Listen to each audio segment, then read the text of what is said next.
Sou Camila Oliveira, nutricionista clínica, esportiva e funcional. E hoje a gente vai falar sobre a importância do exame físico na avaliação, tá? Então, é fundamental você entender, além do objetivo do paciente, quais outros sinais e sintomas que ele possa apresentar. Então, por exemplo, lembrando que sinais são o quê? São manifestações visíveis e perceptíveis pelo profissional de saúde. Então, o próprio profissional de saúde vai identificar esses sinais e os sintomas são aqueles relatados pelo paciente. Tá? Então, por exemplo, o profissional de nutrição, ele vai olhar para o paciente e vai identificar, por exemplo, que ele está tendo um pouco de queda de cabelo, que está tendo uma pele, digamos que mais ressecada, sinais de desnutrição. E o paciente pode falar alguns sintomas que ele tem, como, por exemplo, dor de cabeça, como, por exemplo, fadiga, tá? Então, é fundamental esses sinais e sintomas, tá? Para isso, a gente pode fazer o uso, por exemplo, de um questionário de rastreamento metabólico. E o que é esse questionário, Nutri? Você vai, desde a cabeça até os pés, analisar todos os sinais e possíveis sintomas que o paciente tem. E aí você vai identificar, por exemplo, se ele está tendo uma maior sensibilidade ou até mesmo maior número de sintomas na pele, no intestino, para assim você escolher, né, através dessa análise, o principal órgão-choque, que a gente chama, para o primeiro tratamento. Não que os outros não vão ser importantes, mas aquele que der a escala maior, você vai dar uma atenção maior e os outros também, consequentemente. Lembrando que o atendimento nutricional, ele consta, não é só uma consulta, né? Nós temos o quê? Um acompanhamento nutricional para a gente conseguir, além dos sinais e sintomas, identificar o quê? Possíveis outras alterações e ir resolvendo de acordo com os objetivos do paciente, tá? Então, a gente pode, através dos sinais e sintomas, identificar possíveis desidratações. Então, a desidratação, você vai solicitar que o paciente produza saliva, vai verificar o brilho dos olhos, a umidade das mucosas, o turgor da pele, a elasticidade também da pele. Então, é importante isso para observar uma possível desidratação. Na pele, por exemplo, você pode verificar se ela está com acne, se ela está inflamada, se ela está tendo, digamos que manchas, se ela está seca, descamando. E isso pode ser indicativo, por exemplo, de uma possível deficiência nutricional, que pode ser de vitamina A, de complexo B, de vitamina C também, de alguns minerais, como o zinco, como o cálcio, como o manganês, tá? Então, através dessa avaliação de sinais e sintomas, por exemplo, da pele, a gente também pode identificar uma possível anemia, tá? Através do quê? Da mão, né? Você verifica que ela está um pouco mais pálida, como também da conjuntiva, dá para verificar. Lógico que vai ser importante para o diagnóstico de anemia de um exame laboratorial de comprovação. Mas esses são alguns sinais e sintomas. Então, como eu estava falando, pele seca, com descamação, pode ser deficiência de zinco. E aí, a deficiência de zinco, alguns estudos também falam que pode ter relação com doença de Alzheimer, com depressão, doenças cardiovasculares, dentre outras patologias. Então, corrigir essa deficiência, por exemplo, em um paciente idoso, vai ser interessante. Em um paciente depressivo, pode ser também interessante, tá? Dentre outros sinais e sintomas, como, por exemplo, de pele seca. Além disso, a deficiência de zinco, ela pode levar a alterações de humor, então a maior irritabilidade, hiperatividade, diminuição de memória e concentração, há uma maior fadiga, há essa pele seca que a gente já falou, a queda de cabelo, cabelos mais secos, mais quebradiços, unhas frágeis e quebradiças, que é muito comum, né, as mulheres aparecerem no consultório com esse sintoma, relatando: a minha unha está mais fraca, o meu cabelo está mais quebradiço. Então, isso pode ser indicativo de deficiência de vitaminas e minerais, como, por exemplo, o zinco. E aí, através de uma boa avaliação, vai se chegar a uma prescrição mais assertiva, juntamente com a suplementação. Por exemplo, alguns sinais e sintomas, essa parte, digamos que mais escurecida, por exemplo, no pescoço, por exemplo, nas mãos, pode ser indicativo de acantose nigricans, que é típico de paciente diabético ou com resistência à ação da insulina.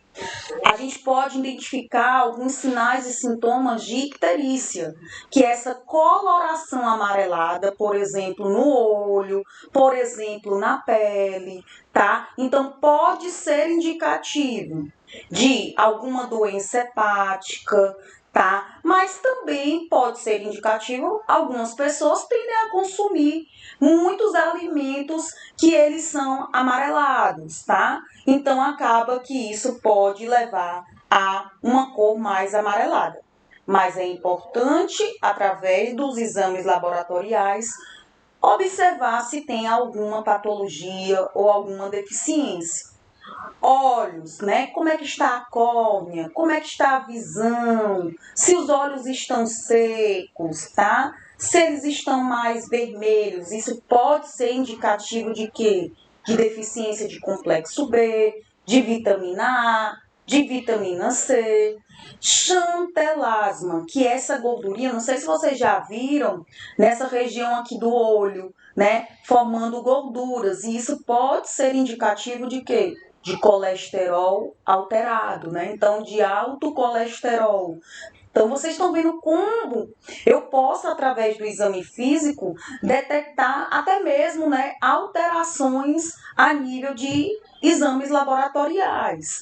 Então, a língua, por exemplo, se ela apresentar uma rachadura no meio, pode ser indicativo de algum problema intestinal. Se ela apresentar, por exemplo, um pouco, digamos que mais inchada, né? Isso pode ser, por exemplo, deficiência de nutrientes, né? Um pouco mais dolorida, deficiência de ferro, de vitamina B6, tá? Então, isso é importante. Uma língua toda vermelha, toda forte, pode ser o quê? Indicativo de anemia megaloblástica, tá? Então, analisar a língua do seu paciente, você pode identificar, sim, possíveis deficiências nutricionais, assim como as unhas. Unhas com manchas esbranquiçadas, né? Pode ser indicativo de carência de zinco, tá? Como também de proteínas. Digamos que unhas um pouco mais amareladas, né? Pode ser pelo excesso de consumo, por exemplo, né? De beta-caroteno, mas também pode ser alguma alteração hepática, né? A gente pode encontrar um pouquinho, digamos que as unhas, elas bem mais amareladas, né? Pode ser um indicativo de um distúrbio pulmonar, por exemplo, né? Então, unhas fracas, pode ser deficiência de ferro, de cálcio, de zinco, com manchas, como a gente estava falando, pode ser deficiência de magnésio, de silício, de ferro, unhas amareladas, né? A gente pode identificar aí algum problema linfático, como a gente estava falando, pode ser diabetes, enfim. Então, a gente precisa também analisar a unha dos nossos pacientes. Por exemplo, né? Aqui, por exemplo, a gente tem uma unha em forma de colher, que é chamada de coiloníquia. Isso pode ser um indicativo de quê? de deficiência de ferro, por exemplo. A gente pode ter unhas, por exemplo, que elas vão apresentar, digamos que, um abaulamento aqui nas extremidades. Isso pode ser também excesso de vitamina A, tá? Não sei se vocês já viram unhas assim meio que enroladas, né? É bem característico em pessoas que têm psoríase, tá? Nós podemos, por exemplo, identificar unhas com essa mancha aqui, bem escurecida. Isso aqui pode ser deficiência de vitamina B12. Então, analisar as unhas do paciente vai ser fundamental para se encontrar, né, possíveis deficiências nutricionais, como também o excesso de cabelo. Tá? Então, a gente pode, por exemplo, no corpo encontrar isso, e isso pode ser indicativo de anorexia nervosa, de esquizofrenia. Lógico que a gente precisa, para se chegar a um diagnóstico mais fidedigno, né, de vários outros exames, mas é algo que a gente precisa analisar. Hirsutismo, por exemplo, isso pode ser indicativo de quê? De síndrome de Cushing, de síndrome do ovário micropolicístico, né? Algumas pessoas apresentam, por exemplo, queda de cabelo. Isso pode ser devido à má nutrição, à perda de peso, à baixa ingestão proteica, a deficiências, por exemplo, de vitamina C, vitamina A, vitamina D, deficiência de complexo B também, ferro. Por exemplo, um cabelo mais despigmentado. Isso pode ser indicativo de uma baixa ingestão proteica, de deficiência de ômega 3, de anorexia, como um cabelo mais com o que a gente chama de hipopigmentação. Isso pode ser deficiência de vitamina B12, de zinco, de cobre, de selênio. E aí a gente também tem o que a gente chama de relação cálcio e magnésio. Quando está descompensado, isso pode levar a alterações de humor, a alterações neuromusculares, tá? Então, a importância, por exemplo, do magnésio, né? A sua deficiência pode levar a alterações de humor, a confusão mental, a fraqueza, tá? A problemas gastrointestinais, como, por exemplo, pessoas que têm dificuldade de evacuar, a gente pode estar utilizando o magnésio para melhorar essa evacuação. Pacientes podem apresentar dor de cabeça, então a gente pode estar utilizando a vitamina B2 ou magnésio para auxiliar nesse processo. Pacientes, por exemplo, com hipertensão, né? Então a gente vai identificando esses sinais e sintomas e já vai pensando, por exemplo, neste caso, numa possível suplementação de magnésio.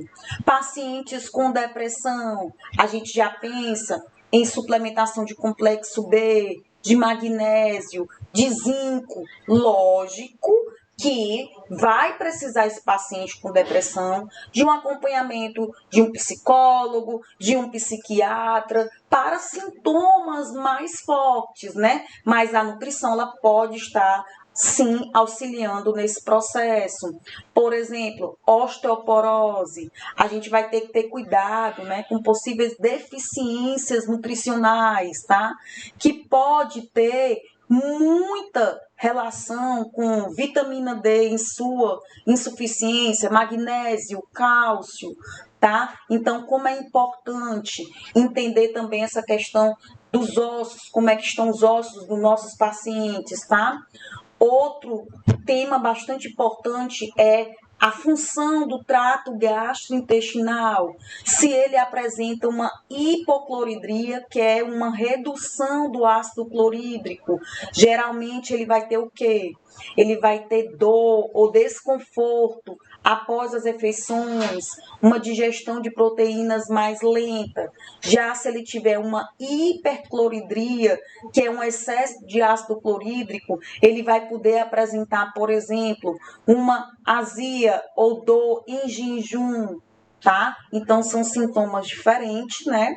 Nós temos a constipação intestinal. Existe uma escala chamada escala de Bristol, que vai de 1 a 7, onde 1 a gente tem fezes mais o quê?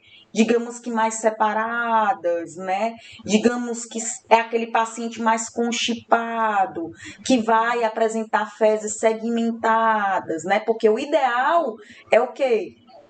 As fezes saírem em forma de salsicha, uma forma lisa e mole, mas também não pode sair na forma de diarreia, né? Em pedaços, moles, né? Quase que líquidos, né? Então a gente usa essa escala de Bristol para ver como é que está o intestino do nosso paciente, né? Então essa escala vai de 1 a 7, 1, 2 e aproximadamente 3, né? A gente teria sinais de constipação, 3 e 4 normal, e acima de 4 a gente teria diarreia. Observar a qualidade de sono do nosso paciente. Insônia pode ser indicativo de deficiência nutricional. A gente trabalha muito com o complexo B também, auxiliando nesse processo. Se o paciente está apresentando muitos flatos, né? Observar como é que está o processo digestório. Muitas vezes esse paciente ele vai relatar como sintomas indisposição. E essa indisposição ela pode ter relação com várias deficiências nutricionais, tá? Então hoje eu quis mostrar para vocês como é que acontece toda essa avaliação de sinais e sintomas do paciente para que assim se tenha, lógico que com a complementação de toda uma avaliação nutricional mais complexa, quais são as possíveis deficiências, as possíveis deficiências para se ter uma prescrição nutricional com suplementação mais assertiva. Então, nós iremos ficando por aqui. Muito obrigada e bons estudos!